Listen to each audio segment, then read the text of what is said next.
Zoom audience. But you do want to make sure you pick up the microphone, John, and introduce the lecture.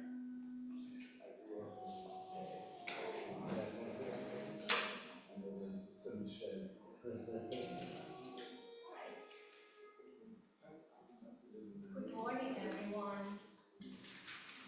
My name is Graziela Carrillo. Good morning. My name is Graziela Carrillo, and I serve as the moderator of the Strategic Council at AIA, and also as a member of the AIA Global Practice Committee.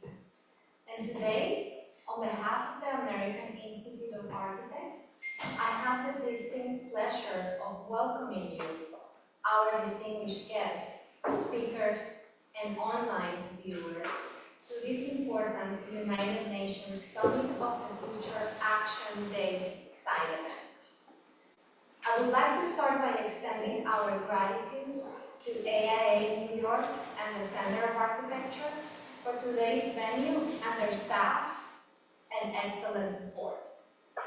I would also like to thank the International Union of Architects for initiating the proposal for today's event, Housing Our Future, Architecture for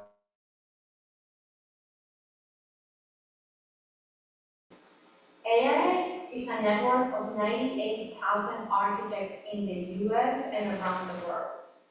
We are a community that shares a passion for design, a desire to change the world, and a commitment to the highest standards of practice. Today's topic is particularly salient to those values.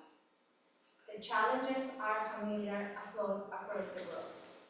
We need accessible housing. We need resilient housing. We need quality housing that protects the generation to come.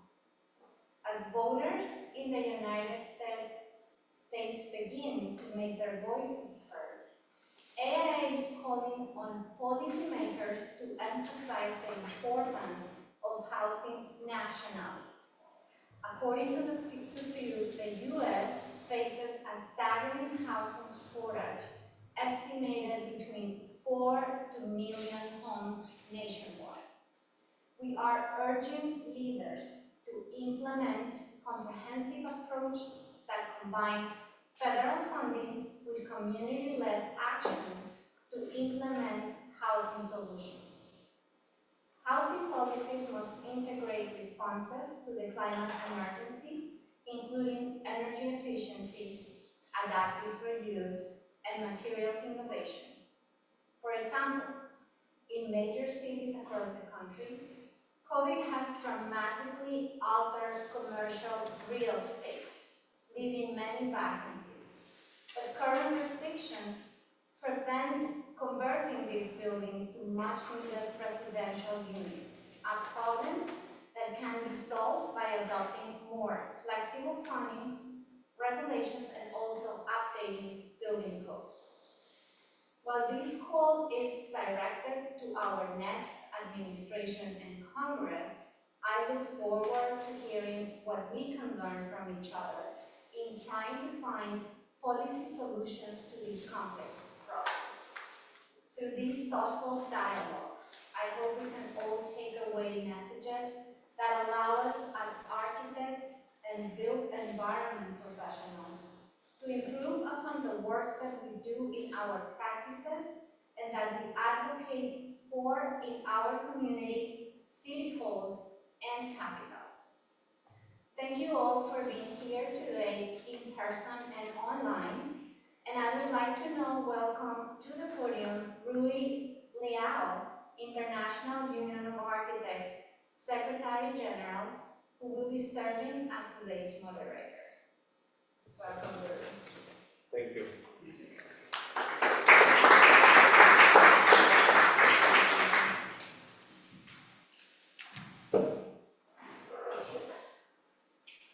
Good morning, everyone.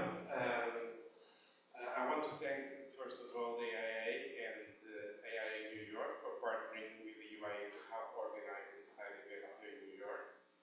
A special thank you for the Center for Architecture and this wonderful space. are fortunate to have such committed partners in the UIA together to discussing greener, better, and safer affordable housing for our future. I welcome dear Raf Tuts, the Director of Global Solution Division at the UN, dear Secretary for Climate, Energy, and Environment at the Ministry of Foreign Affairs of the Brazilian government, André Lago, dear Yves-Laurent Sapoval, Advisor of the French Minister of Ecological Transition, dear Regina, Gonthier, UIA President, Ruth Schagemann, President of the European Council of Architects, and our dear host, Carrillo, in welcoming us here. Good morning to all of you here and online. And we wanted to organize on this event in the Summit of the Future because it is a very important role that architects have in this discussion. Tomorrow at the UN Summit of the Future, starting here in New York, there are two aims that we envision for our discussion. First, to accelerate the efforts to meet our existing international commitments, and second, to take concrete steps to respond to emerging challenges and opportunities. This will be achieved through an action-oriented outcome document called the Pact for the Future, which is going to be presented and voted in the coming days at the UN. When the Secretary General of the United Nations, Antonio Guterres, called for participation of the civil society in these action days to accelerate the efforts to meet existing international commitments and address emerging challenges and opportunities, the International Union of Architects thought that it was urgent to engage with this agenda, specifically on the issue of urbanization and everything that trickles down from it. That this had to be in the discussion of the Pact of the Future, in the firm belief that sustainable urbanization, access to affordable housing, and secure tenure are fundamental elements to achieve a sustainable, equitable, and resilient future for all. So with the collaboration of the Brazilian government and the French government and the UN Habitat, we have put together these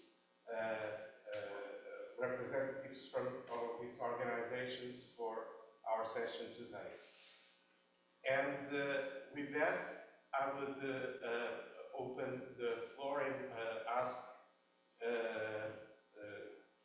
present our first speaker, our first contribution, Mr. Raf Tuts, who is joined UN Habitat in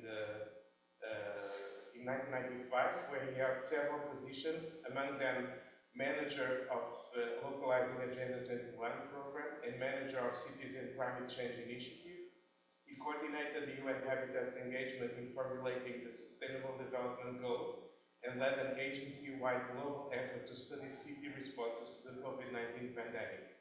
He is now director of the Global Solutions Division of the UN Habitat, based at its headquarters in Nairobi, Kenya, and covers various dimensions of sustainable urbanization. He is also officer in charge of the Office of the Deputy Executive Director. I'm going to call our speaker to the floor and give him the floor for his message.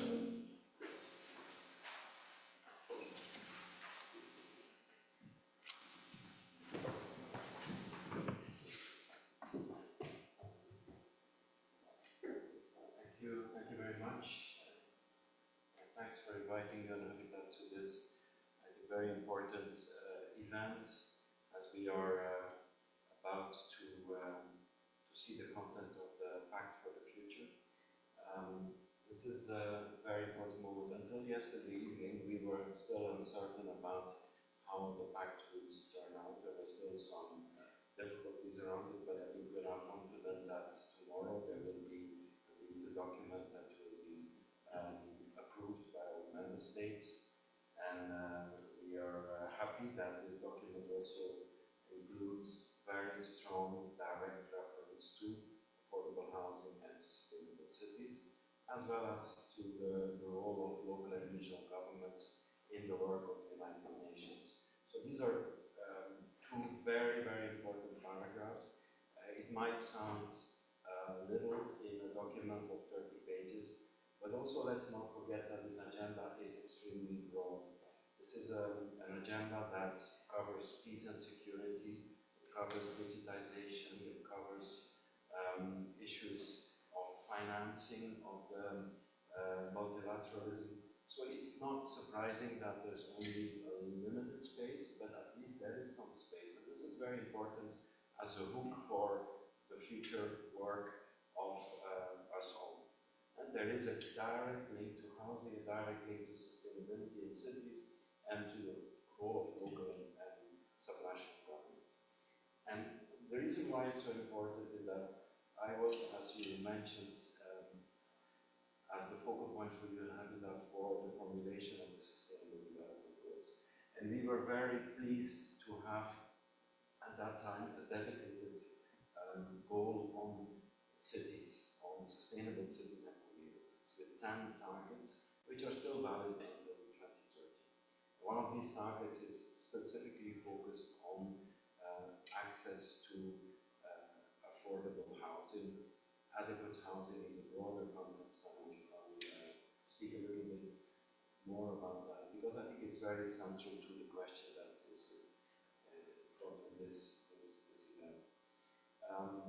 This goal of sustainable cities and communities was the first time in the history of sustainable development, or even development that cities and habitat were recognized as a possibility, as a driver for sustainable development. It was one of the 17 goals, it is one of the 17 goals, and there are very specific targets there, including on housing, but also on public space, on the cultural assets, on climate action planning in cities, on waste management in cities, and many others, including sustainable urban mobility. It's quite a nice package of different targets that both member states, but also urban professionals, local government, civil society, academia needs to continue working towards in the coming 5 years. And we haven't reached that target. We only have reached about 17% of the targets are currently on track, which is quite alarming with only 5 years to go. But we hope that with this summit, there will be renewed impetus, also with the summit, SDG summit last year, renewed impetus to put in more energy, more resources to try to achieve it, come closer to this very ambitious targets. Now, when we look at the situation, only 70% of the targets are on track, and specifically focusing on the housing now, we are in the middle of a global housing crisis. There's no two ways about it. We are absolutely, perhaps for the first time in many, many years, that the whole world is in a housing crisis. It's not just a few countries, or let's say developing countries, or the countries in the south. This is a crisis that grips political attention all over the world, including in this country. This is a long time ago that this was on top of the political agenda. And there's no exception in Europe. Same thing is happening. There's for the first time ever a European Commissioner of the European Union that will focus on housing and energy. This has never happened in the history of the European Union. So this is a global crisis, and it is reflected in different ways. It's reflected in issues of affordability, issues of homelessness, have deepened, issues also of informal settlements, which keep on growing rather than reducing, with serious deprivations of different elements, different aspects there in cities and urban settlements.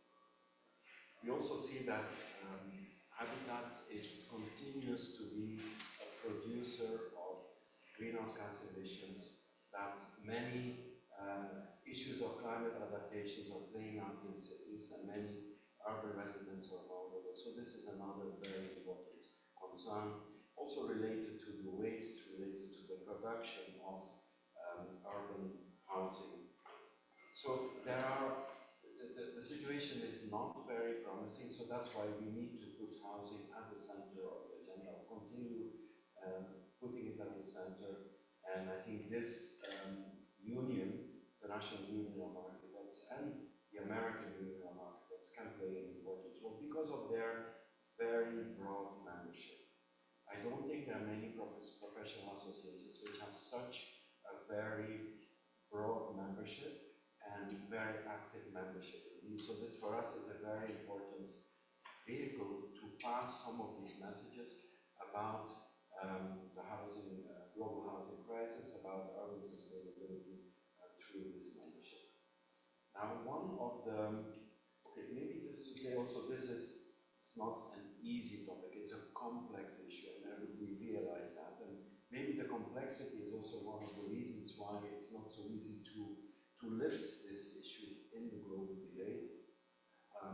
One of the complexity is to do with, we are looking at issues in the design of buildings and neighborhoods. We are looking at issues in terms of the construction sector.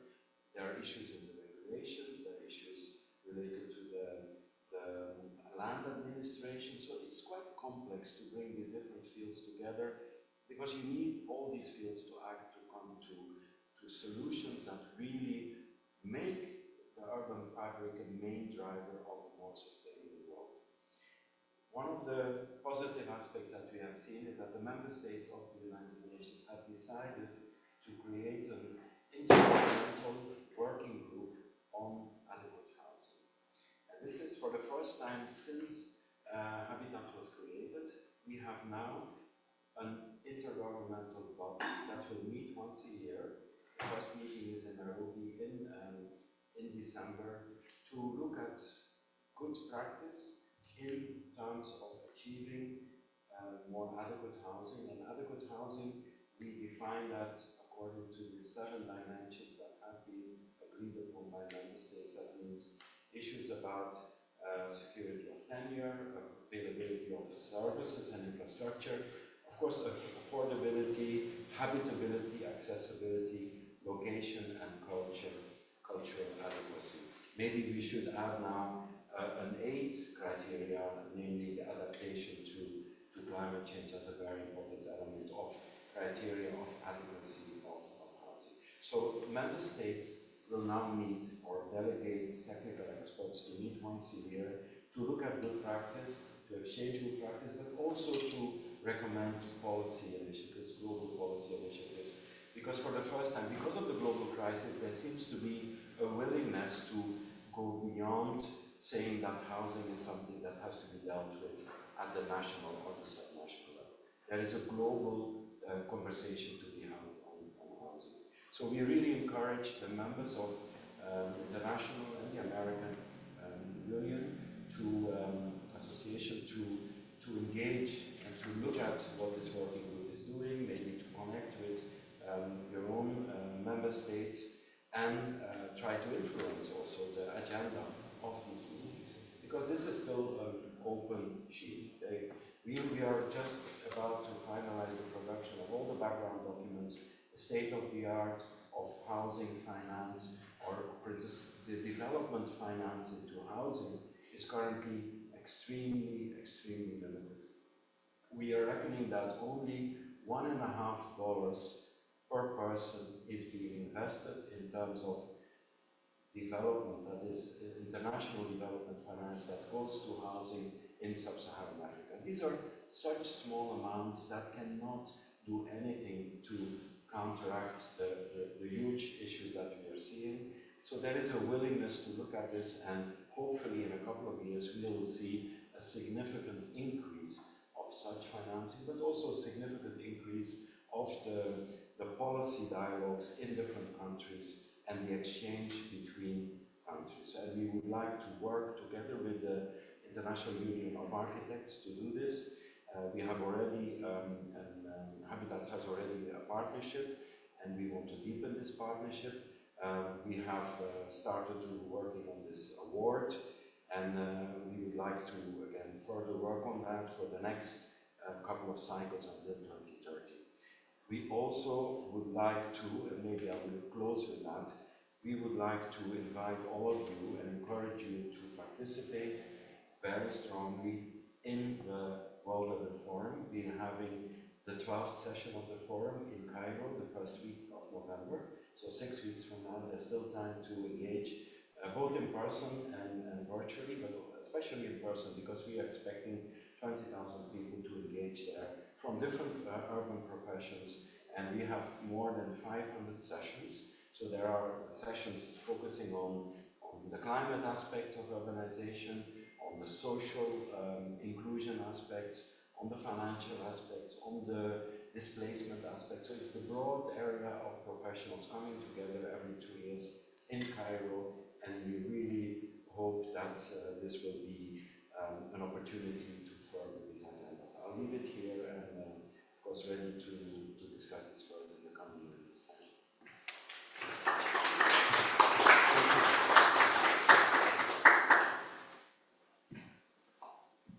Thank you very much, Raf Tuts. We will be at the World Urban Forum this November, and we're bringing this discussion on social habitat to the World Forum to continue our partnership with you on that. It's very interesting what the things that you mentioned. It's this intergovernmental network on housing, and taking this from as a global discussion. It seems like a really game changer in the discussion of housing and moving forward. So I would like to invite our second speaker today, Ambassador André Corrêa Lago. He studied economics in Brazil and began his diplomatic career in 1982. At the Secretariat of State in Brasilia, he worked in the areas of international organizations, trade promotion, protocol, and energy. Abroad, he served in various embassies and at the mission to the European Union in Brussels. He has focused on sustainable development since 2001 and was Brazil's chief climate change negotiator 2011-2013, and for the Rio Plus 20 in 2011 and 2012.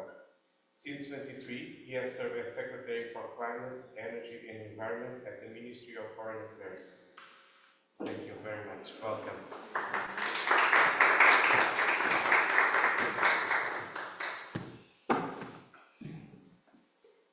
So thank you very much for the invitation. It's a great pleasure to be here and to have an event that is organized by the UIA and the AIA. And I'm very glad also that we have here a representative of UN Habitat that already made a very good presentation on how important this team has to become, because I think that it is one of the themes that is still a bit under the attention, that should receive much more attention than it really does.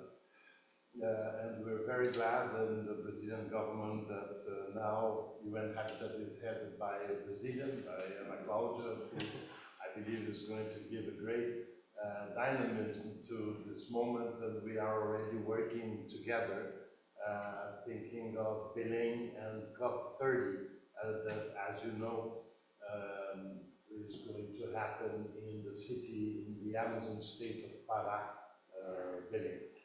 So, to have a COP in Belém is a great challenge for many reasons, but one of them is President Lula wants very much the world to come to the Amazon, because everybody talks about the Amazon, but he wants people to come to the Amazon and see the many sides of the Amazon. So there is obviously the spectacular dimension of nature and tradition and the local population, but also cities that are extremely complex, and Belém is one of them.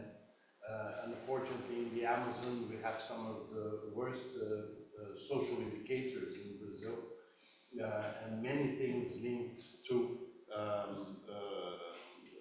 housing and urbanism have to be dealt urgently and intelligently. So I think it's going to be a great place for the world to think on how many things have to be done in developing countries such as Brazil. In the context of the negotiations of climate change, yes, construction is one of the sectors that is a very, very heavy source of emissions, and as was mentioned here by my predecessor in the podium, it is also a theme that is extremely important for adaptation. So we have to give urban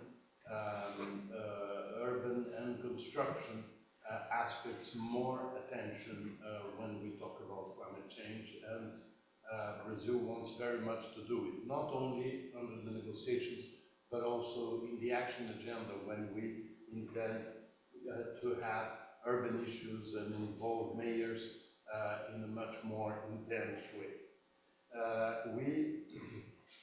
We want also to inform you that we are developing as the Brazilian government an important project on sustainable tropical architecture and urbanism.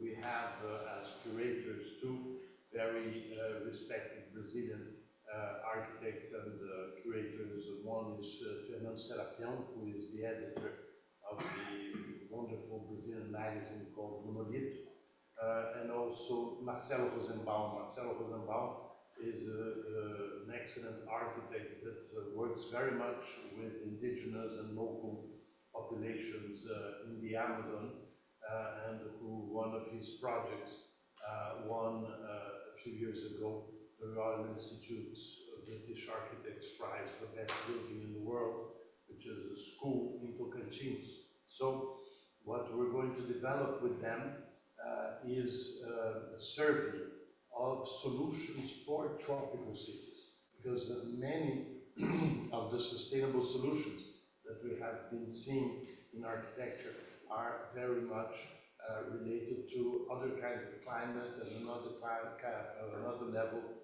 of income also. And we want very much to stimulate the knowledge of the best examples and best practices in many tropical countries that have amazing architecture and urban. We are working also with the Venice Biennale of Architecture next year, which will be the same year as the COP, and whose curator, Carlo Ratti, from the MIT, is also very much involved in these issues. So architecture, housing, and urbanism will be very present in the preparation of building. So I come here a bit to tell you how these international meetings like now the Summit of the Future are the opportunities for us to advance some agendas that somehow and sometimes are overlooked or receive less attention than is necessary. And to tell you that we would love to work with all of you in the preparation of Belém.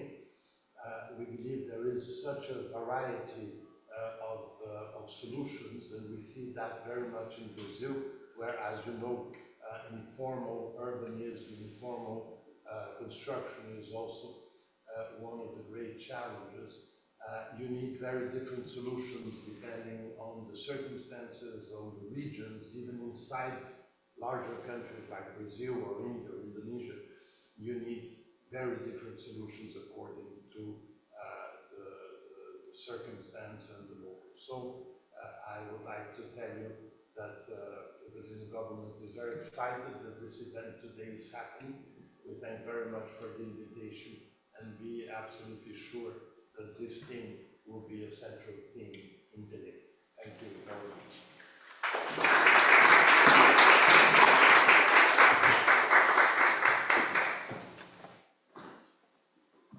Thank you very much for that, Secretary André Corrêa, and we're really looking forward to all the things that await us in Valais. I would like to call our next speaker, Ruth Schagemann, who is in Copenhagen at the moment. Ruth is a German architect. She co-founded Vice Versa Architecture Media in 2006 and served on the Executive Board of Architects Council of Europe, ACE, from 16 to 21. In 22, she was elected president of ACE, and in 23, she was unanimously re-elected president, serving now her second term. Among other things, Ruth Schagemann is also managing director of the Brussels office of the Federal Chamber of German Architects and represents ACE in the Davos Baukultur Alliance Steering Committee. Ruth, welcome. Thank you very much, and thank you for this great opportunity, this invitation to have the possibility to speak in this well-renowned environment. Greetings from Copenhagen to New York. I'm sitting here at the Museum Lausanne, and yes, I think it's a really nice place, especially as Denmark is one of the leading countries on sustainability, and yes, and now also has been appointed Denmark the housing commissioner. So I think it's the right place to join you for this conference. Thank you very much. For the time being in Europe, we are experiencing the biggest transformation process of our built environment. And if I speak about our built environment in Europe, finally it has been recognized in Europe that it's not about new buildings, it's not only about energy performance, that is not sustainability, it does not go further, it's not innovative enough. So what we have now recognized, not the architects as such, but especially our European entities like the European Commission and the European Parliament, and also the discussion in the different member states, that it is the existing building stock that is the value in Europe, and that has to be transformed if we want to become climate neutral until 2050 in Europe. And this is a huge step, because getting 27 member states, if we think global, it's even more difficult. But getting 27 member states to agree to climate neutrality was in 2019 one of the biggest challenges that Europe stepped forward to. And together with the Green Deal and the renovation wave, the European Union has come quite a long way already forward. And the question is, how will we continue in Europe? And Ursula von der Leyen made very, very clear that she wants to continue with her policy on sustainability, but she is connecting it with economic aspects. So it's really let's say, a second level of development in Europe, that if we discuss sustainability, we also will be discussing economic and innovative strength of Europe in a global context. And I think taking this into account is going to be also important, let's say, to share knowledge and to learn from each other, because let's say, what if we look from the point of architecture and architects, I think the knowledge that we inherit as well in the global south and in the global north is of great value. And the best we can do is really share this knowledge. Therefore, having the opportunity to discuss in this realm of the UN Pact of Future is crucial.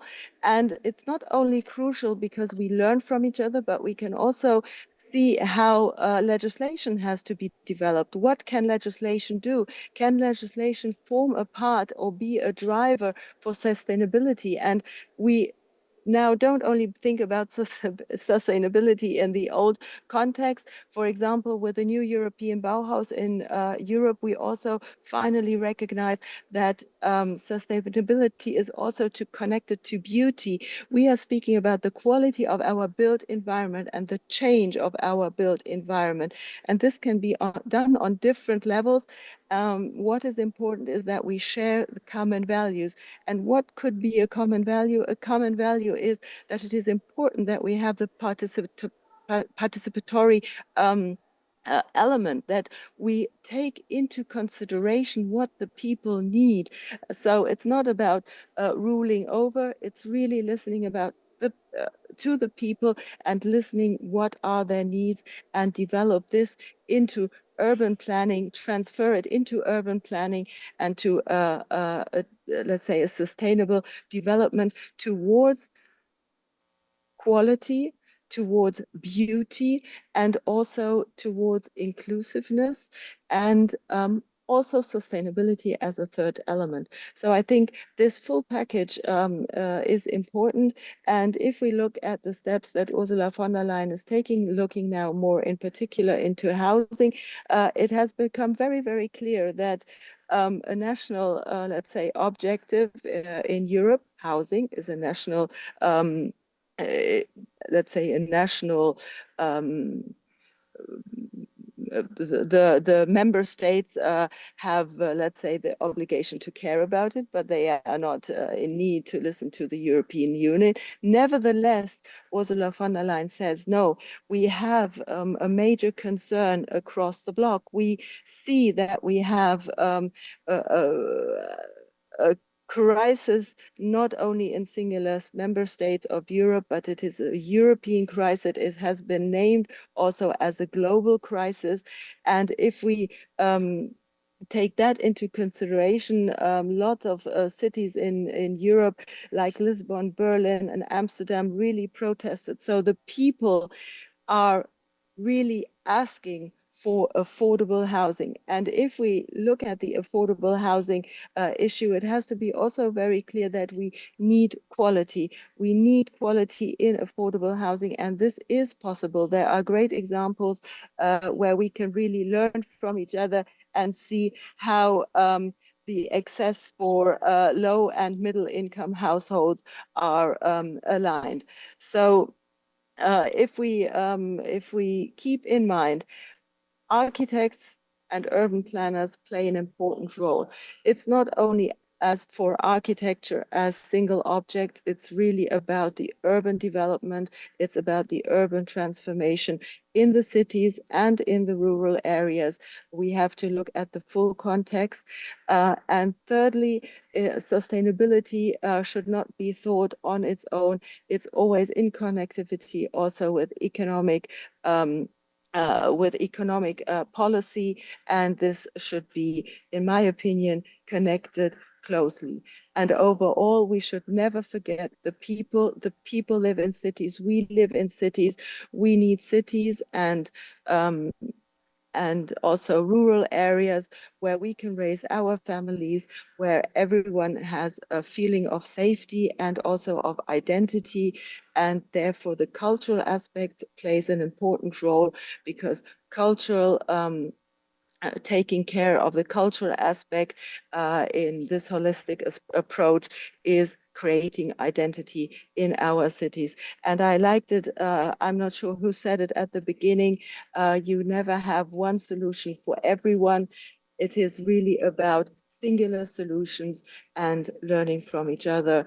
And I hope in this mindset we can further work together, discuss the topic, and I'm happy and honored to be able to share the European point of view for the time being. Thank you very much.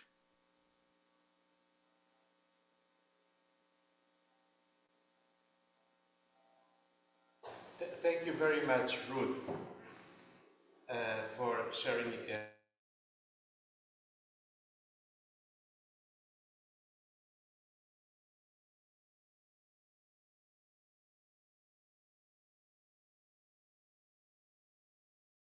the next speaker, Yves-Laurent Sapoval. He's an architect and was advisor and deputy chief of staff for ministers in charge of housing and urban development, and became in 2006 délégué interministériel à la ville and head of the national administration in charge of deprived areas. After 2009, he was successively responsible for developing sustainable urban development in the Union for the Mediterranean and working on major urban projects in the Grand Paris area.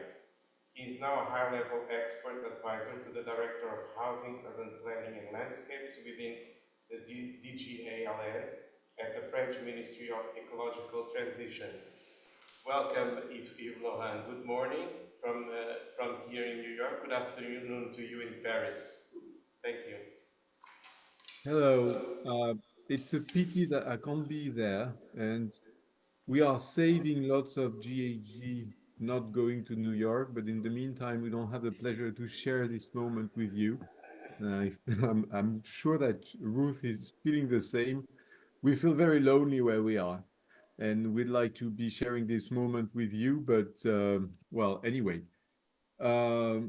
Maybe a few words about buildings and climate, what we've been doing, or what it means, about housing more specifically, and about maybe architecture and urban design to follow up on Ruth.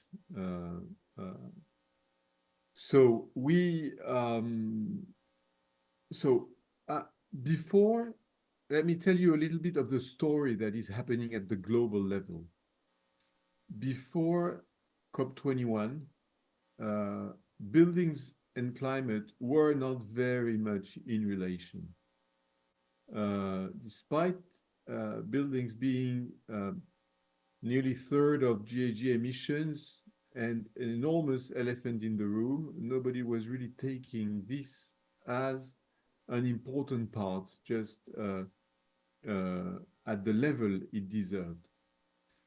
This is why at COP21 we decided to organize the first Buildings Day at COP, and I remember going to see UAE at the moment. How do you spell that? L'Union Internationale des Architectes. It is UIA. That's what it is. Okay. L'UIA en français. And they were at the moment they were very ongoing on that question, and they wanted to participate. And so we created this moment because obviously we felt that at this moment the Buildings Day at COP gained so much success that we decided to set up a global alliance for buildings and constructions, which we did with the United Environment Program at the moment.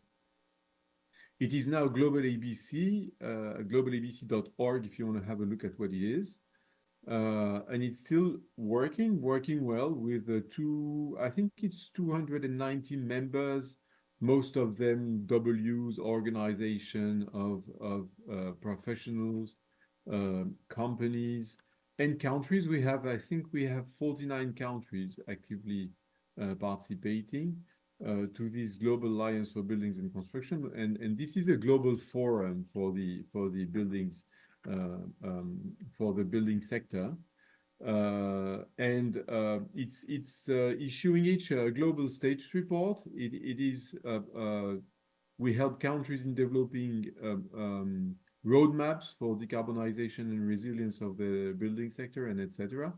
We organize work streams. We have hubs, working hubs, and then building on that in some way, we were able to launch at COP28 a buildings breakthrough within the breakthrough agenda, which is a technical cooperation between countries and initiatives. We have 29 countries participating and 19 initiatives supporting this.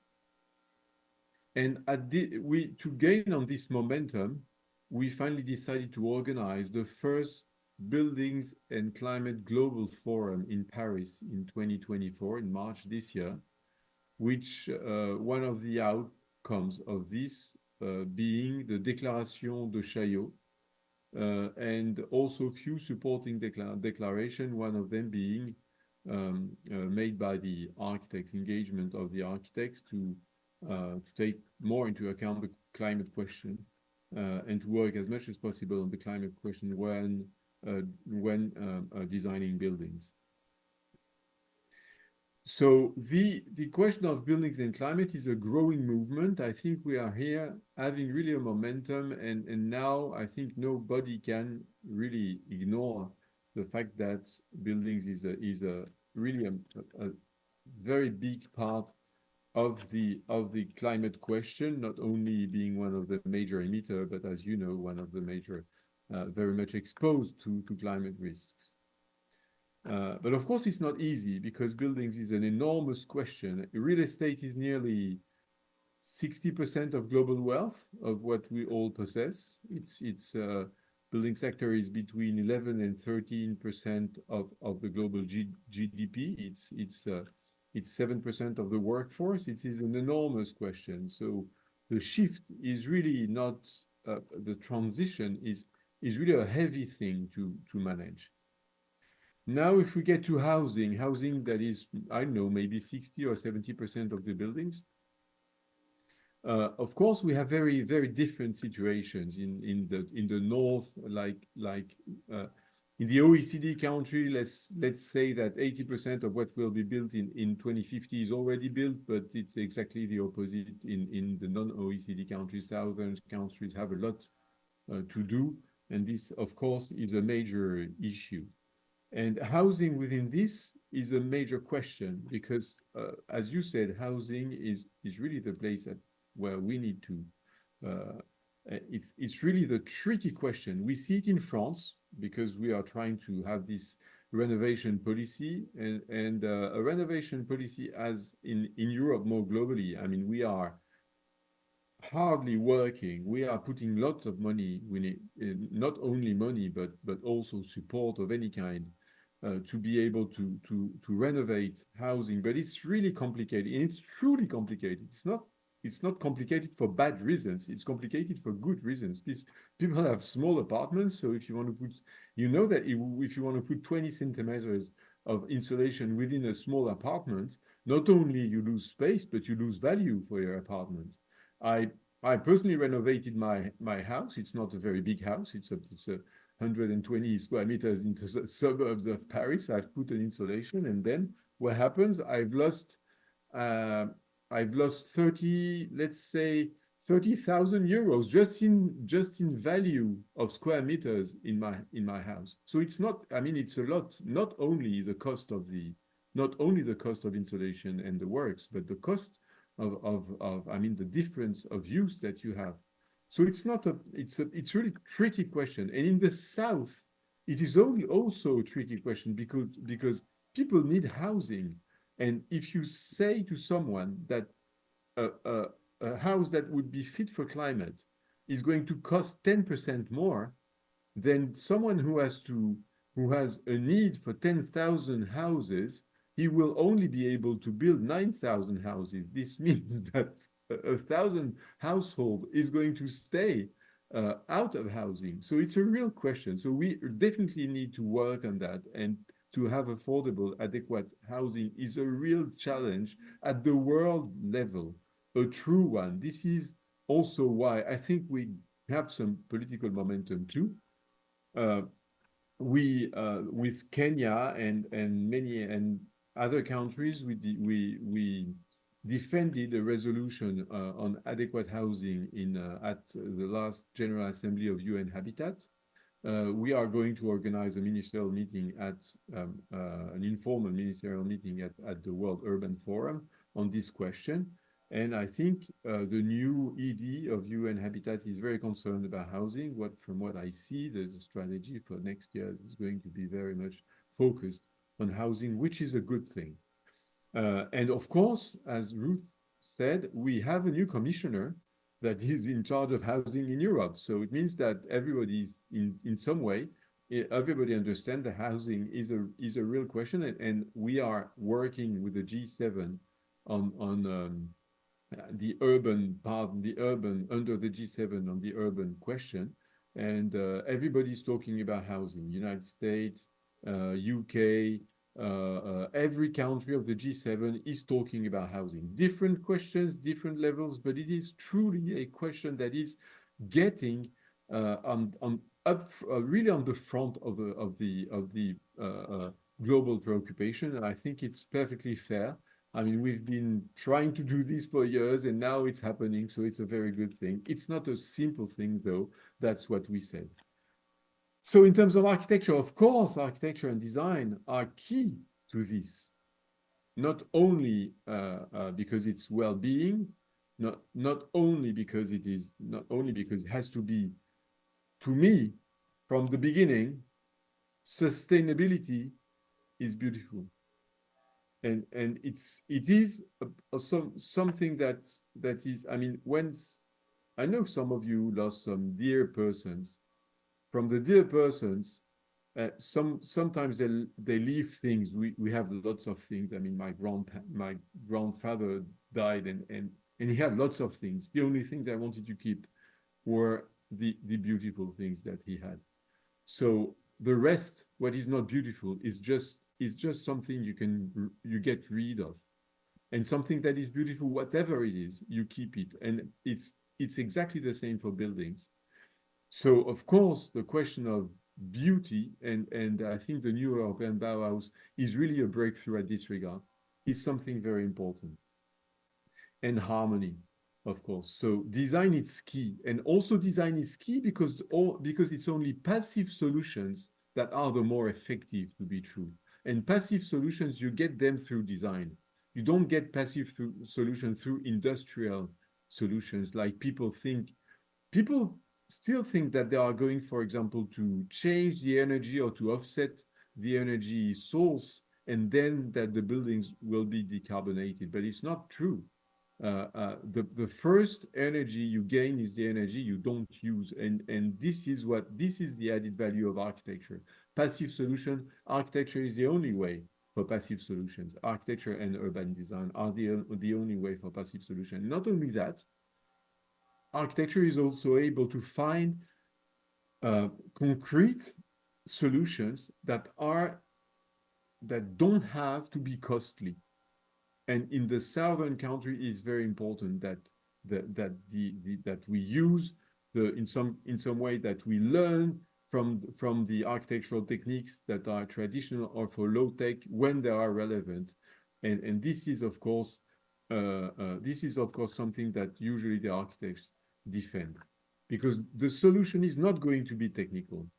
Not only we are going to find some technical solutions for something. Of course, it is absolutely important to change for heat pumps. It is absolutely important to find some 3, 4 kind of glazing, very performing glazing, etc. But what is really key, but not all the buildings in the world are going to be high-tech buildings. Most of the buildings in the world are going to be low-tech buildings, so we have to organize quickly to be able to see and to valorize and to assess all those low-tech solutions that exist. And this also comes from architecture. So I think I'm sorry, maybe I've been long, I don't know. Anyway, thank you for giving me the floor, and we hope to see you at the World Urban Forum. We hope to see you at COP, and we hope that you will continue supporting the Déclaration de Chaillot, which I think is an important one for the future of the buildings production in the world. Thank you.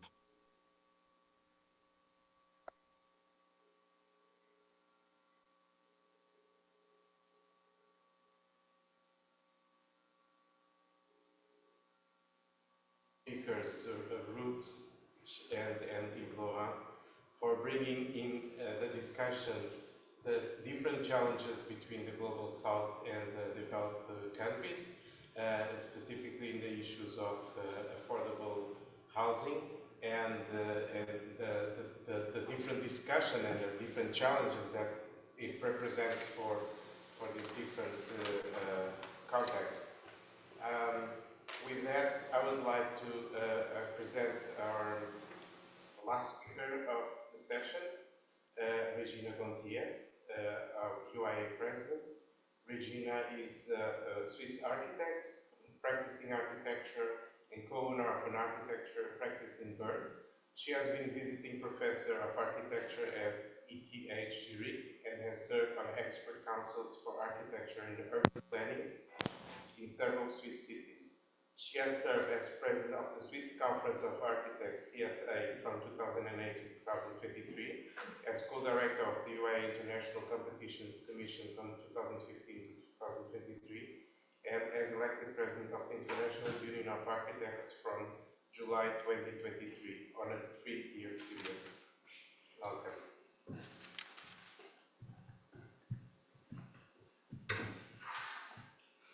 Hello everybody. Dear colleagues, dear friends, we are going to change the scale a little bit.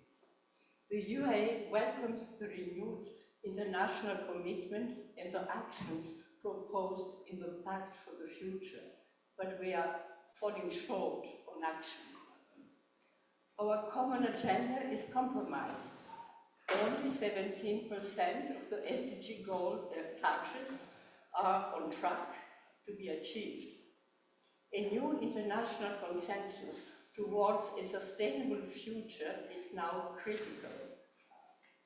The Pact aims to reaffirm existing commitments, including the Sustainable Development Goals, address gaps in global governance, and enhance cooperation on critical challenges. The challenges we are facing today as humanity are numerous and complex. How do we respond to the climate crisis, frequent natural disasters, political upheavals and wars in many parts of the world? All of this in view of globalized, digital, and increasingly urbanized world. By 2050, 2/3 of humanity will live in urban areas. Even though our urban centers represent only 2% of global landmass, cities are the largest consumers of energy and materials and producers of waste. The building sector is responsible for over 1/3 of global energy consumption and emissions. We can no longer ignore such facts. Architecture is key to securing a sustainable future. Yet the Pact for the Future falls short of acknowledging this. Of the 60 actions and numerous paragraphs included in the Pact, only a few mention our built environment and none directly reference architecture as a key discipline. Given the significant impact of the built environment on people's well-being and the preservation of life on this planet, it is incomprehensible that this renewed commitment does not explicitly recognize the crucial role of architecture in a sustainable future. The existing SDG goals address many aspects relevant to architecture. In particular, SDG Goal 11 aims to make cities and human settlements inclusive, safe, resilient, and sustainable, yet something is missing. We are gathered here in New York to discuss our sustainable future and the Pact for the Future. But the absence of architecture in the conversation compels us to declare what is missing. Architecture for a greener, better, safer habitat and sustainable urbanization is an overarching goal for our sustainable development and an additional SDG goal. Shelter is a basic human right, but habitat extends beyond the physical shelter in which we live, work, and perform our daily activities. It encompasses the broader territory where our lives unfold. Beyond the physical structure that provides shelter, architecture involves urbanization in our natural and built territory. It is a matter of social responsibility to society, the territory, and the habitat.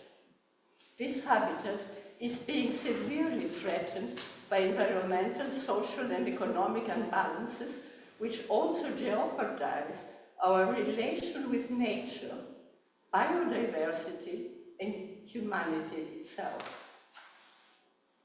Urbanization that fosters a balanced relationship between cities and the territory is a condition for sustainable ecological, social, economic, and cultural development. We should work towards a consensus on development that respects progress while preserving culture, heritage, inclusion, and diversity. As architects, we recognize that we are not the only actors responsible for the environment, but we are uniquely positioned to address the challenges society faces and to be key partners in the pact for the future. The decisions we make regarding our built and natural environment affect environmental, economic, social, and cultural sustainability, energy efficiency, and efforts to combat climate change. If managed sustainably, they can have a transformative impact. They can contribute to a more competitive economy and foster a more dignified, just, and inclusive society.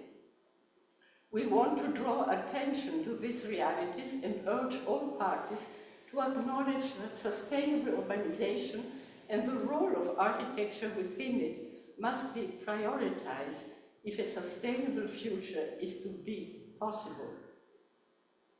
As outlined in the Pact, this is a moment of hope and opportunity. We support the Pact's call for access to adequate, safe, affordable housing for all, and the need to help developing countries plan and implement just, safe, healthy, accessible, resilient, and sustainable cities. However, we emphasize that dignity for all people is fundamental to architecture. There is no beauty in exclusion. We stand with the Pact in expressing deep concern over the slow pace of progress in addressing climate change, the continued rise in greenhouse gas emissions, and the inequalities faced by developing countries. We stress that those at risk of being left behind must be prioritized in the construction, planning, and development of the built environment. Faced with rapid environmental degradation, we also recognize the urgent need for a fundamental shift towards a world in harmony with nature. And we emphasize the need to protect our habitat and territories. When developing, planning, and constructing the built environment, we must have a positive impact on water ecosystems and clean water supply. No new development must erase green fields. Natural ecosystems and food production must be sustained. Furthermore, the entire building chain, including governance, must come together to plan and design sustainable, carbon neutral, and healthy built environments. This should protect and enhance natural resources and wildlife habitats, provide clean air and water, generate on-site renewable energy, and advance more sustainable habitats.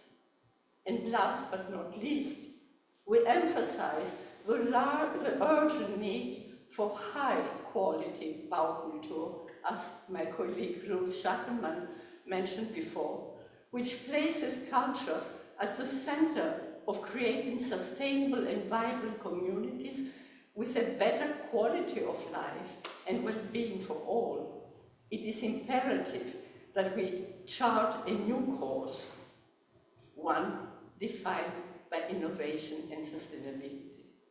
All parties involved should recognize that sustainable urbanization, not just building, and the role of architecture must be prioritized in the Pact for the Future. We propose an additional overarching SDG, architecture for a greener, better, safer habitat and sustainable urbanization, an 18th SDG goal towards a sustainable habitat.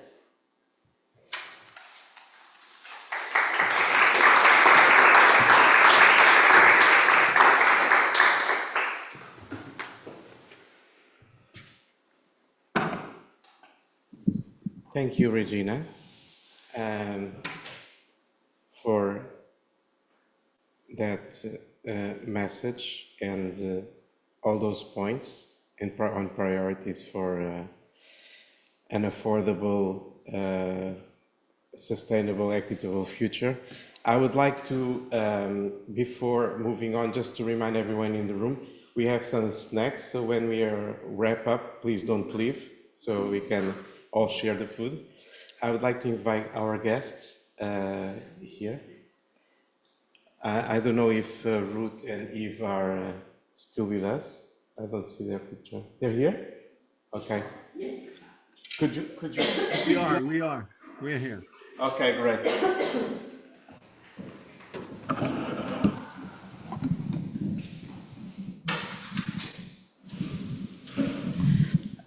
I would like to start our conversation by asking Raf. You mentioned the different challenges and all the things that go into discussing and envisioning this wider discussion on affordable housing policy. Could you talk to tell us a little bit about that framework? All right. So the housing has, as I said, for the first time, we have a mandate that is looking at an intergovernmental working group on housing. And this is, we don't have that in the United Nations. It doesn't exist. And it's a result of a resolution that was adopted last year at our assembly about adequate housing. And one of the key takeaways from that resolution was that member states are creating this intergovernmental working group. And since this is going to be the first meeting of this group, and actually I should recognize my colleague Robert Lettington in the room, he is leading the effort on the documentation that is being prepared for this working group. So this is the first meeting, and it is basically a stock-taking meeting. For instance, Robert and his colleagues have done analysis of the financial flows that are going into housing in all the member states of the United Nations, and also going into development cooperation related to housing, and many other analyses that they have done in terms of looking where we stand vis-à-vis the achievement of SDG 11.1, which is specifically focused on housing and basic services. So this is setting the scene. This working group will meet for 3 days, and they will look at these documents, and then they will define their agenda for the coming years. And this could go from encouraging exchange between member states, doing research, collecting best practices, or even much more ambitious towards a new framework, a kind of internationally binding framework related to housing, which would be, I think it's still very far in the past. Currently, housing is still looked at primarily as a national prerogative. But as you see, for the first time in history, the European Union is appointing a commissioner. It means that the member states have realized that they cannot solve housing problems on their own. They need some frameworks that are beyond to be able to make housing more adequate, more affordable, more inclusive, etc. And I really like all the interventions that have been made today, because they are pointing that we are probably at a milestone moment, at a crucial moment, where in the coming years we're going to see more attention to this, and hopefully through this working group we can capitalize it on this, and then raise it to a next level of intergovernmental discourse. Thank you, Raf, for that. I wanted to connect the things you just mentioned with something that Yves Sapoval mentioned, which was the capacity that architecture and planning has in producing passive solutions. And I would add to that also the capacity to generate socially responsive solutions.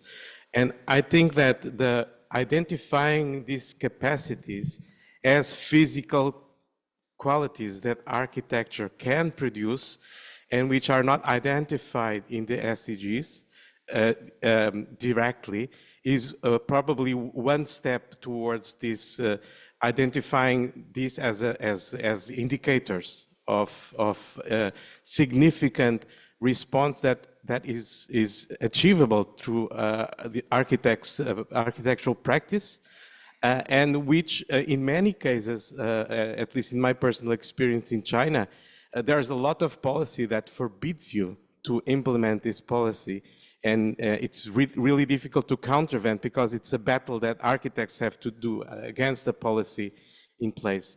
And I wanted to tie this notion to the proposal that you made, Regina, of having this additional filter on the SDGs.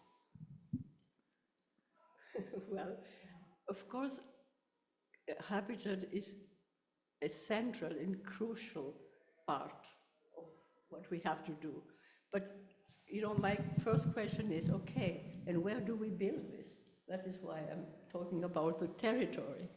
And in which balance with nature, with the rest of the territory, are we doing it?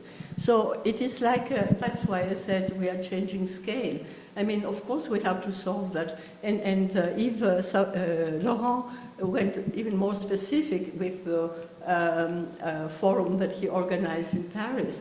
It is about just the materials and the buildings. You can go, we have all scales, but if you miss the first scale where you build it, you have missed everything. You cannot recuperate afterwards. That is why my whole intention was to say it is now the opportunity to put urbanization as a phenomenon with all its aspects, the relation of city to territory, as a first thing to think about. Because if we miss that, we can make very good solutions, but we will never solve the problem. I'd like to build on that, if I may. So the broader scale, of course, is extremely important, moving from territorial scales down to the housing unit. And we are looking currently at the interaction between built environment and biodiversity. And we have developed a collaboration with the University of Pennsylvania on a new tool which is called the Hotspot Stoplight. It is a hotspot stoplight. It's being tested. It has been tested in San Jose, Costa Rica. We're looking at more testing sites, but it essentially provides policymakers looking at the built environment of a territory, which areas are, of course, already built up, which areas are totally no-go zones in terms of vulnerability, in terms of biodiversity, in terms of future climate threats. That's the red part. And then there's the yellow part. That means conditional areas for possible urban expansion. And these are that's the stoplight, meaning if you go into this amber zone, that means not yet built, but adjacent, and then there is, you can zoom in and look at certain constraints that have to do with possible expansion, because we are talking about a world in which, in the south, still 50% of the built-up area has to be built. So we better get it right where that is being built. And if you look at San Jose, there are many opportunities of that metropolitan area on where to densify and where to grow. These are policy decisions that indeed are, I would say, much more important and much more impactful than the lower level policy decisions, which are also important on how to construct the neighborhoods, how to make them more walkable, more interconnected, and of course how to design buildings and which materials we use and etc. But of course the first decisions, as you rightly say, are the most important, because you can't go back. You can change a house, you cannot change a whole neighborhood that has been that is expanding in a biodiverse, fragile area, for instance. So this is totally on top of our radar, and I really would encourage you to look at that. And we are trying to expand this very rapidly to 100 cities and beyond, and then disseminate this to different member states. So it's not only about housing. I mean, as I said in my introduction, location of housing is one of these 7 criteria, and location is not only location vis-a-vis biodiversity, but especially also location vis-a-vis employment, because you cannot look at housing in isolation from employment and mobility and transport. These 3 are absolutely connected, and decisions on one have immediate implications on the other. So let's not narrow down, and I think that's perhaps one of the most dangerous aspects of focusing on habitat and housing, because there could be a misunderstanding with a large part of the community, including the development community, that if you say housing, you mean building houses. It is much more than building houses. I don't know if we can step in, or is there a way we can step in or participate, or is it? Yes, I was going to invite you to participate, even Ruth. I don't know if you see my hand raised, and Ruth also raised her hand. So I just wanted to know if you could see us or not. Could you? We don't see you, but we can sit here and look at you. You don't need to see me. I mean, that's. I know it's a lot if you don't. Could we have Yves on the screen? You'll survive if you don't see me. Don't worry. No, I just just wanted to point out something related to housing that maybe is that is, to me, to us, very important, and also in this working group that Raf was mentioning. The question of housing is also very much a question of finance, and a question of property, a question of tenure. The situation we are facing in developing countries, with the major development of slums and informal habitat, is also linked to the fact that we collectively have not been able to invent or to propose alternative solutions for financing housing, and alternative solutions for providing a home to people, whatever home, I mean, adequate housing. And this is partially due to the fact that when we think of housing, we think of the full property of the land and the building. And there is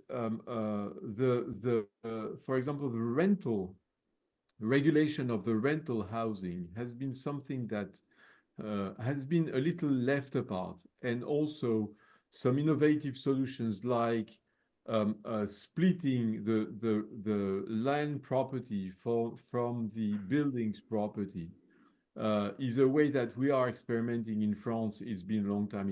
It's been experimented in other countries, but never, to my knowledge, it never has been experimented in the developing countries. This is a way I mean, there are many ways. It's only examples, but when I was once in a country, I won't say which country, and I was discussing with the minister in charge of housing, and I was proposing him to study a rental social housing scheme.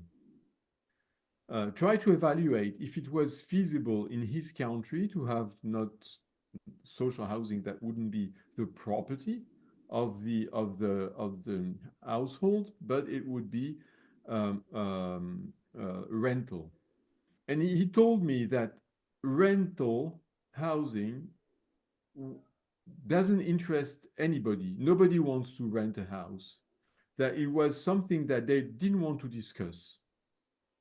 It was only property. And then I looked at a study, and in the very capital of this country, 80% of the people were renting, meaning that there are some blind spots in policies.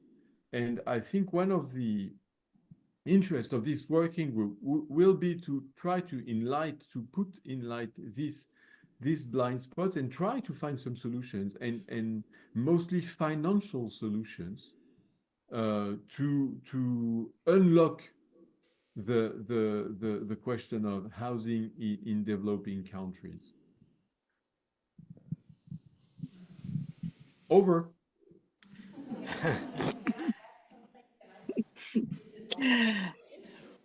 Yes, we'll open right after Yeah, I know it's not Ruth's easy by intervention. Zoom, like to say something and to say we stop. So I say I stop. No, Okay. you are on the big screen, so when you say that you stop, we all get you. I would just before we open the floor, I would just like to go back to the proposals that Raf mentioned, and would like to ask you, Ruth, how the Bau culture frames this issue of affordable housing in the framework of the European context. First of all, the Baukultur is a very important. Yes, I can hear you. I hope you can hear me. Yes. Perfect. Rui, yes, I would like to highlight that the Baukultur development or the discussion on Baukultur has a long ongoing process. And if we look back with the Davos Declaration in 2008, with the Leipzig Charta, these are really important recommendations that have led up.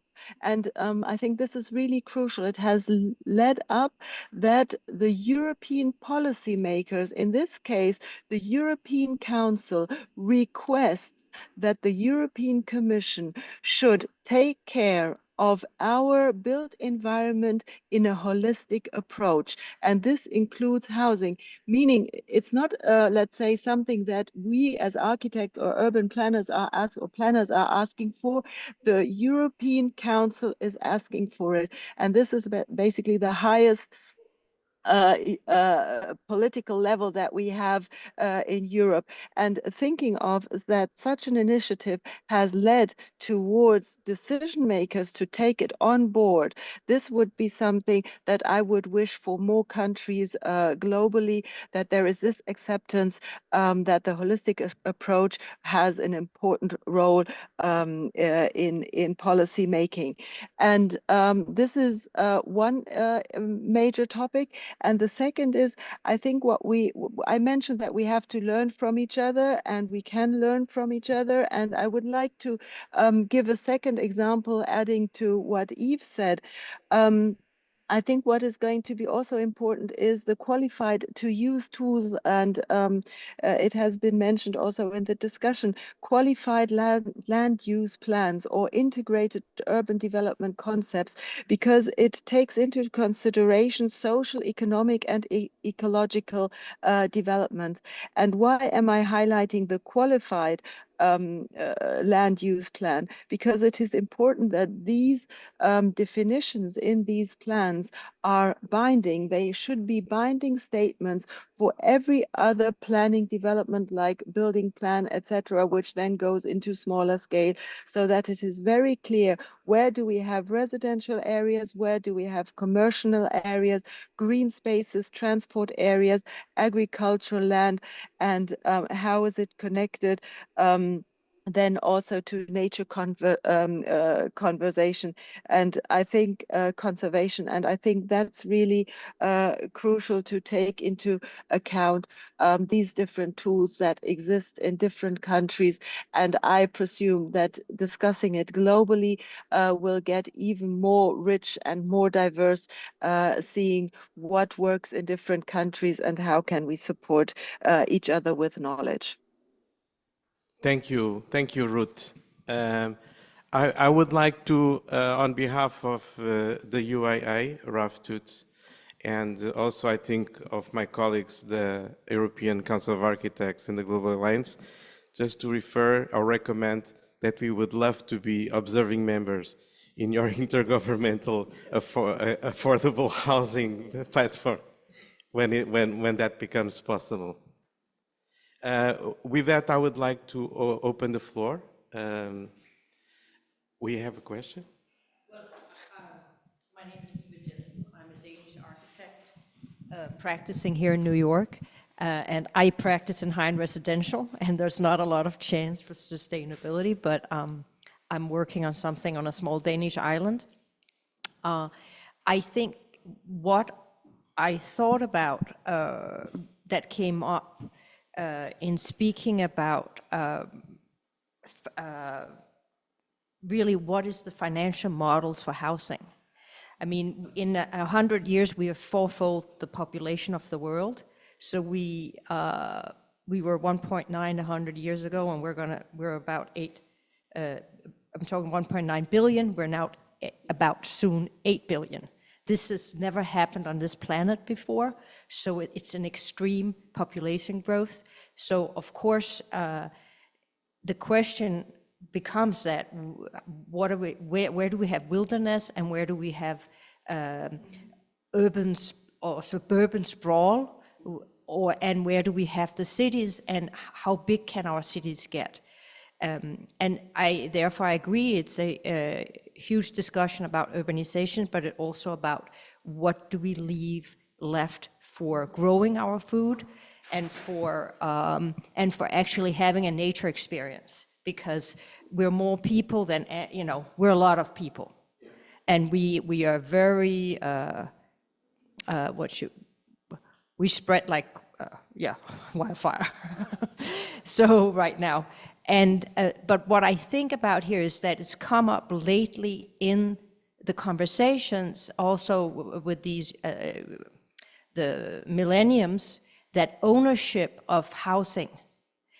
The model for everybody, especially here in the US, has been you grow up, you get a job, you buy a house, and that's your security, that's your investment, and you can sell it when you want to retire, and you're good to go, and you've made it through life. And you're secure in a country here where the security net is not big. Now that model doesn't work anymore. So yes, there's what kind of housing do we create affordable housing, but I think there has to be we have to think differently about what role housing has in our life. Maybe it's not about ownership anymore, it's something more transitionary, it's not something you invest in. So you have to offer other places where people can secure and grow their wealth so they feel they can live in this world.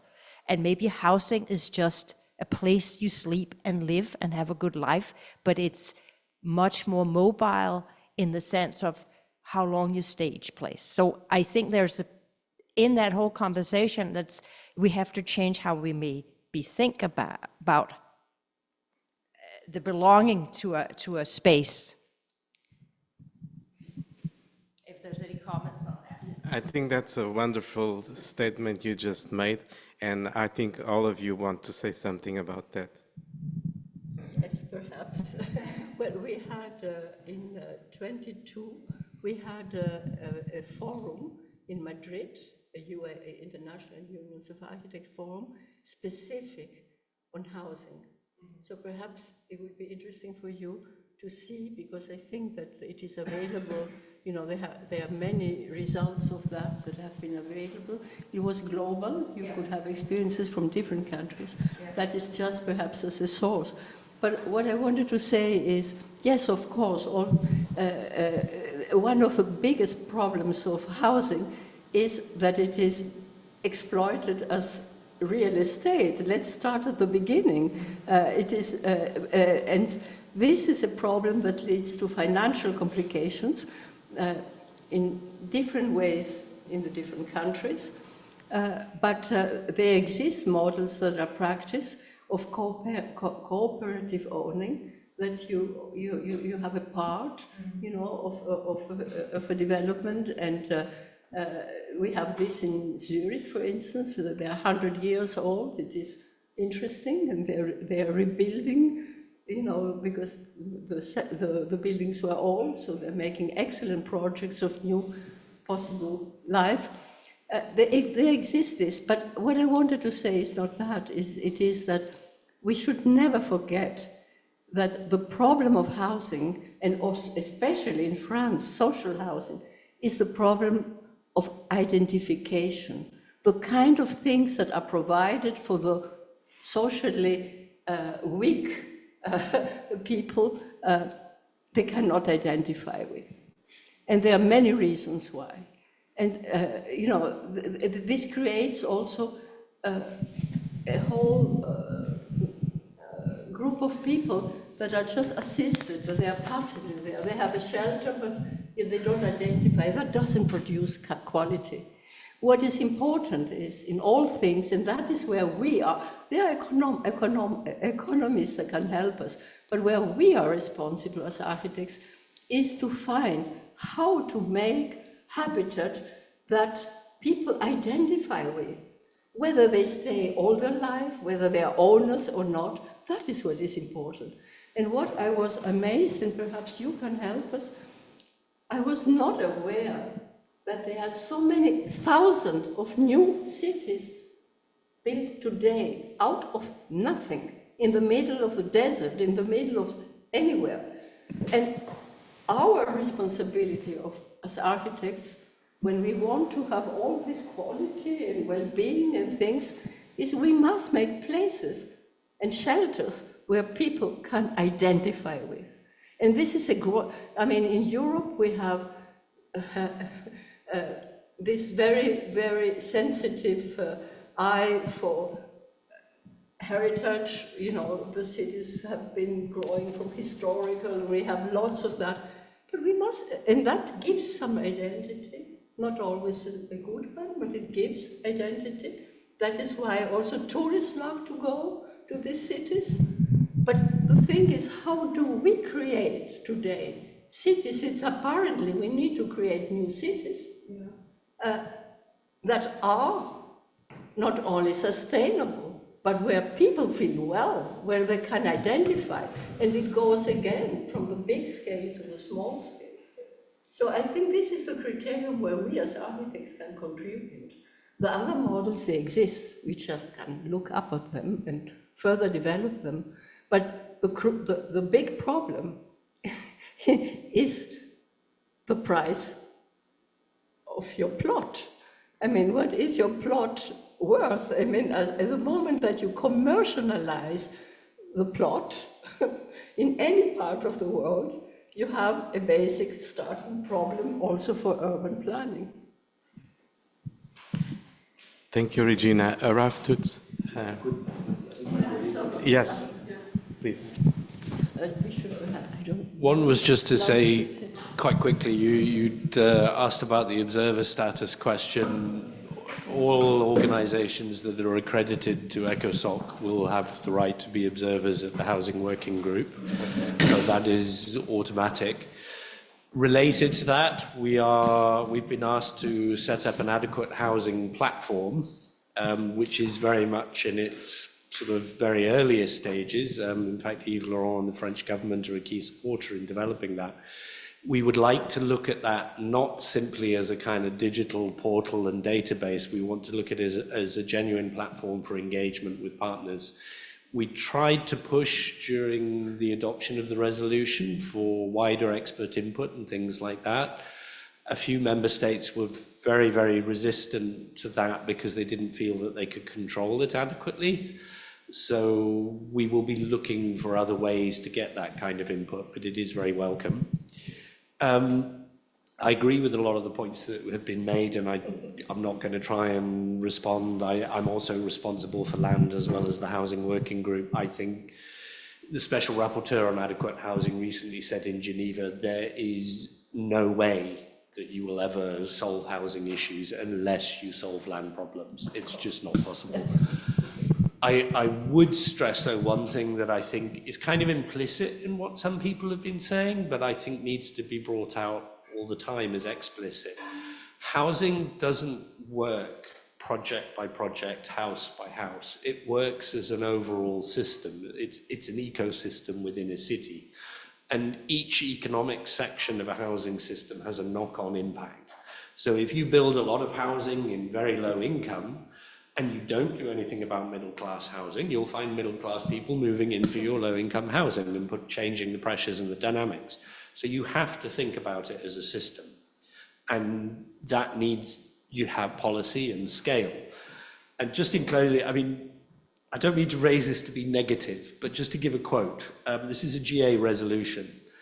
Considering that lack of adequate housing constitutes one of the most serious deficiencies in the standard of living of large sections of the population of the world, considering that serious social problems originate in or are aggravated by the shortage of housing, requests ECOSOC to collaborate with NGOs, regional bodies, etc., to give urgent attention to practical measures to assist governments in increasing available housing facilities for people in the lowest income groups, including, and so on and so forth.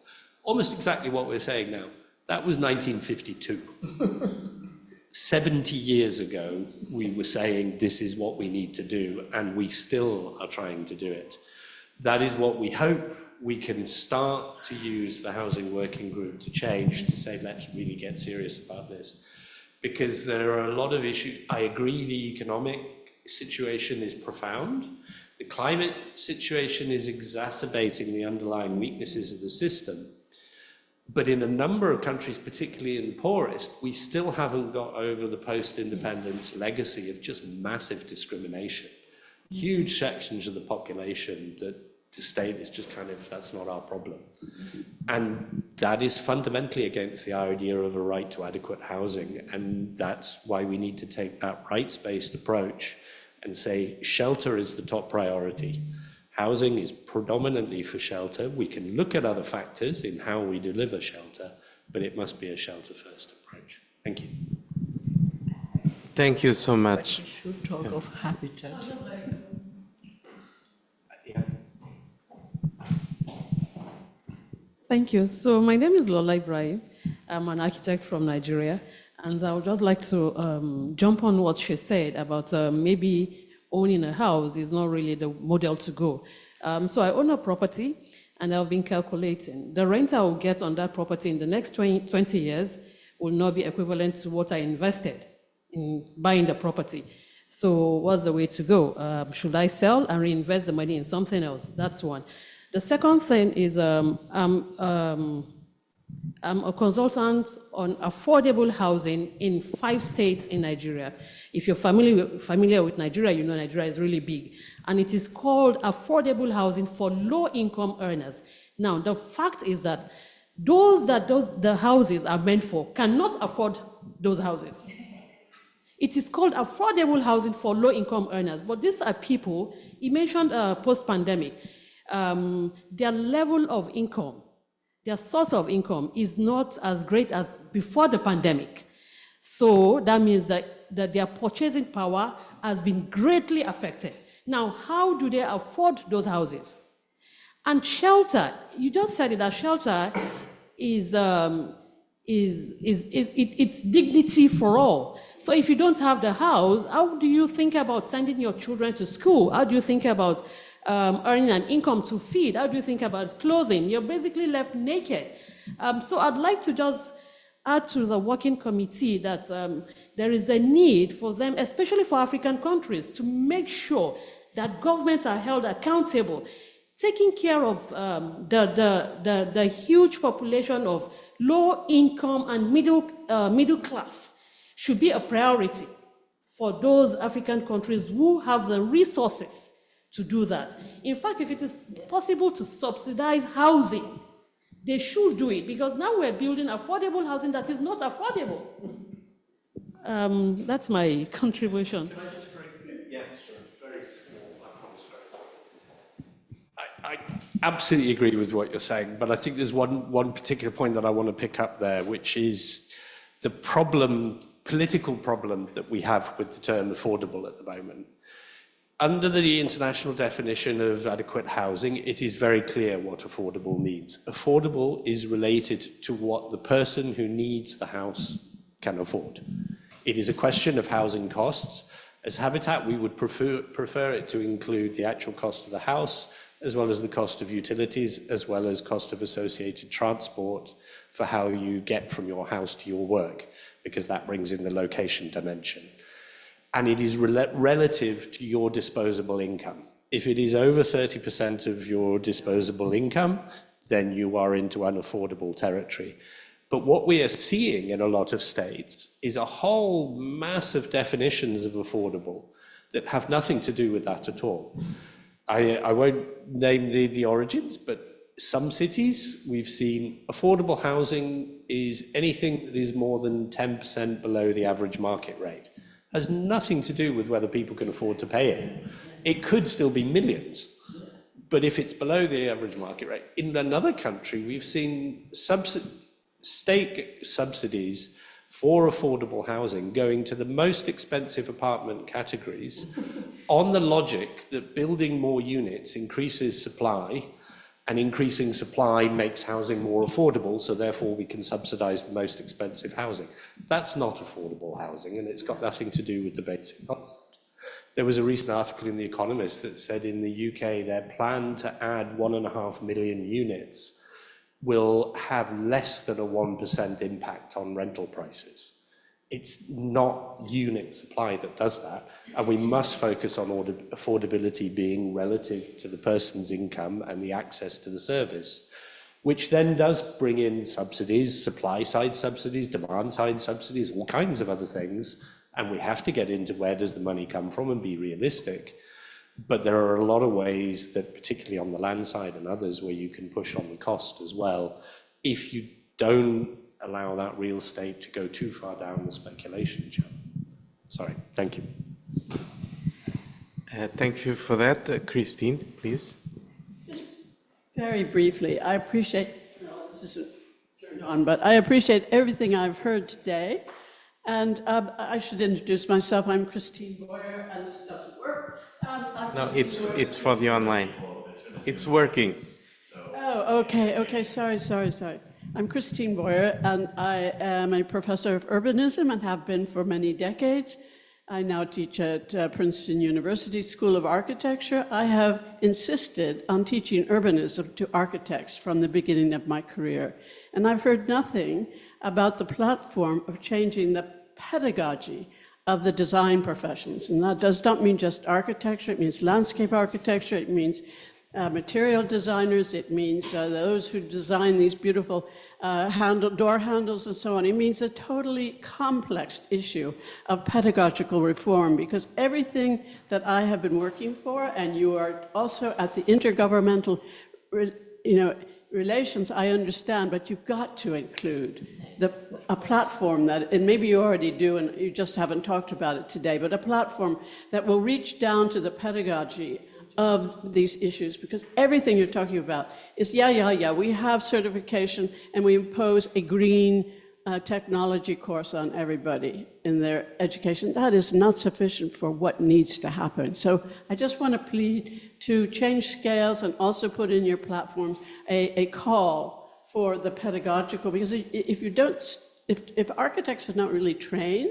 to understand, when we have architects who are saying housing is not architecture, and the studio reform continues to be, oh, well, we offer a housing, but it's your dream house. You know, and this is not even affordable. So it's a very serious issue that what you want to achieve, which I approve of absolutely, what you want to achieve will never happen unless you also put into the platform the pedagogical reform. And really, this needs to be studied. Yes, we have hotspots that are being looked at and so forth, but you have to know who's doing it in what university and so on. There is not the network that you at the intergovernmental platform can provide, and it must be. Anyway, I'll stop, but obviously there's a lot of work to be done. Well, thank you very much for this comment. It is really essential. In the UIA, we are very much aware of that. Perhaps you don't all know that we have a UIA UNESCO Charter of Education, and we are reviewing it exactly because it is at this moment, I mean, we regularly review it, but this time it needs a profound look because the accent has to be ensured. We have to appeal to the social responsibility of the forming architects, the ones that there will be architects after their diploma. It is extremely important to learn to work in an interdisciplinary way and really answer the questions as Christine Boyer pointed. We are very much aware. And I want to say something that a house is a city, and the city is a house. I will never forget that, Aldo van Eyck. It is really so. And it has to do something also with the way that we people identify. It is not I mean, identification is the most important thing. And the scale is the other thing. The scale. If you make huge developments of social housing, it will fail, I can tell you in advance. You have to learn how to do that. Thank you. I would like to react to a few elements, maybe just to the last one. Indeed, this is critical, and we have done some things, but not enough. We have a network of 200 universities that are jointly looking at curricular development, for instance, on bringing climate change into the curricula of urban professionals.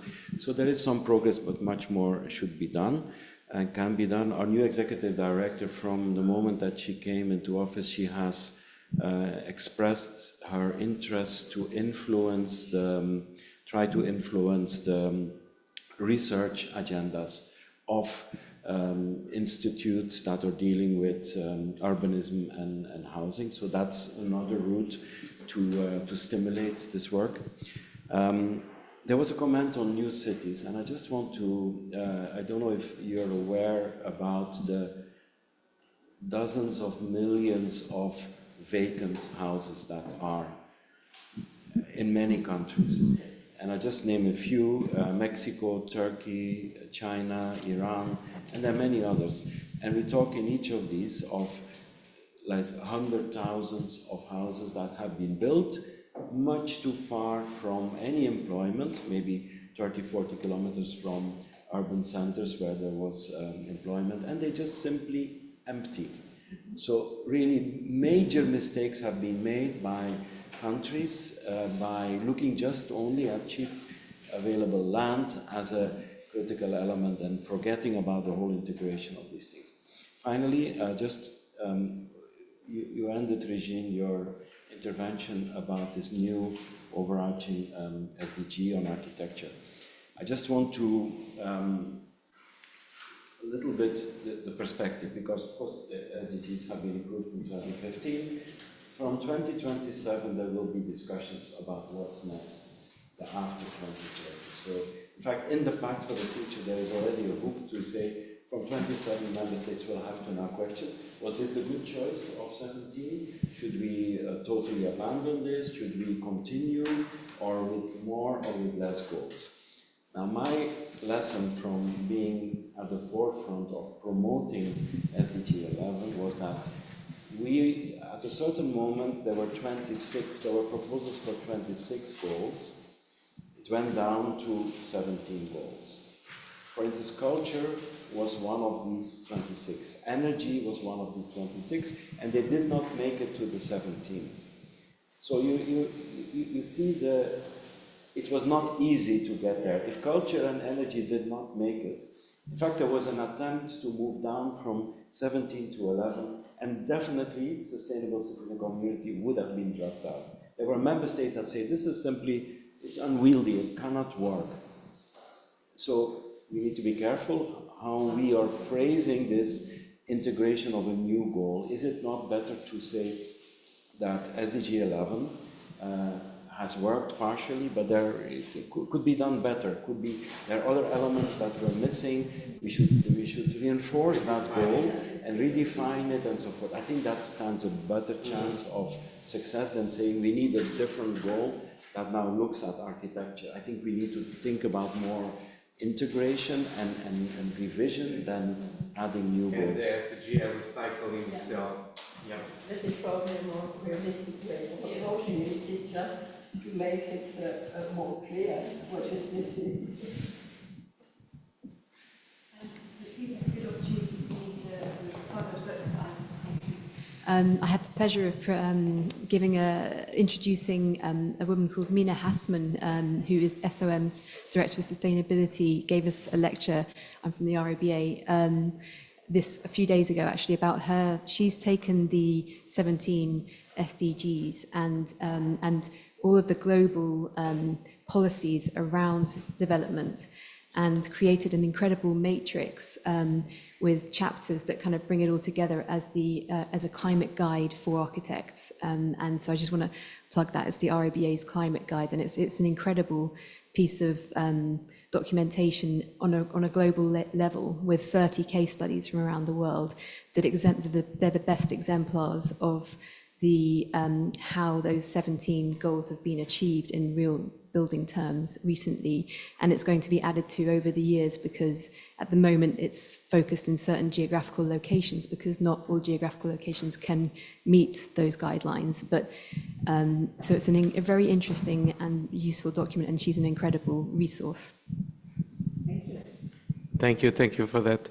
The UIA produces an annual guide on SDG 12, 17, and I think we have going to publish our 4th annual, which is an international call for projects, and we have a commission that reviews, and it's an interesting and involving exercise. Especially because a lot of the candidatures that come in are not necessarily focused on the right SDG, so it's also a learning process to see what projects are actually doing in terms of being sustainable models. Thank you. Well, this actually is a common award that we have with UN Habitat, and I think that our award ceremony will be in Kuala Lumpur, if I'm not mistaken, in November. So for the award, it's going to be at the World Urban Forum. Yes, it's confirmed. Yeah. Okay, very soon in November. So there are parallel. It's always the easiest way to try to find examples that correspond in a way. It is more difficult to make the right recommendations how to go further. So we are in this dilemma. We are trying to do both. But of course, what is, I say, easier is to find the good examples. They always help. Much more difficult is to make the step on the recommendations. And that is what we want to attempt now towards our Congress in Barcelona on urbanization. That is at the International Union of Architects. Okay. The next Congress is in 26 in Barcelona in June, July. Yeah. It was a talk. Last year. Our guests, are they still with us? Ruth and Yves? I would in any case, like to close the session. It's around the right time. And thank all of you for, Yves, are you there? I'm here. Okay. I wanted to ask you if you and Ruth have a closing remark and close the session after that. It's not easy because I didn't hear most of the. I catch some things, and so I was just wondering if it was recorded, so we could maybe know. Have some more information. There has been lots of information, very useful, given. So, okay, my final word would be to give you all a rendezvous in the World Urban Forum, which is the next place we can discuss all that. Okay. Okay. Okay. See you soon then, in November. Okay. And so thank you all for being with us and participating and the great inputs from the speakers. And let's have some coffee.